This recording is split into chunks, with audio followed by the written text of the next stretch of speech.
You know. Yay! Date kami ngayon. Yay! Yay! Merry Christmas! Oh, Christmas date ngayon. Oo.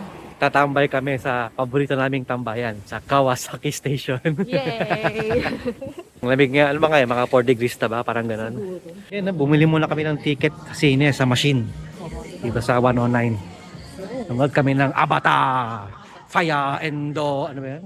Fire and, ewan po. Fire and something. Fire and Ash. Yun, hindi Fire and Ice. Fire and Ash. Ashur. Yun, no?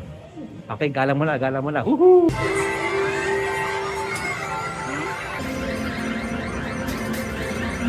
Ika, paano to?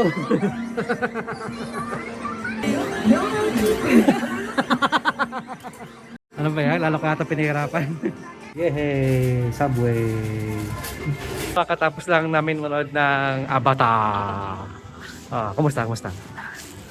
Okay naman. Ang haba. Ang haba. Parang 3 hours yata siya. Pero sulit yung IMAX.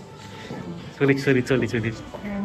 Kung gusto niyo ng grabing 3D experience siya na ano, sobrang Sobrang 3D. ang taas ng frame rate, parang more than 24 frames. Talaga grabe, nakakalula. Ang ganda ng experience. Yun lang. Uwi na kami. Tara. Bye-bye.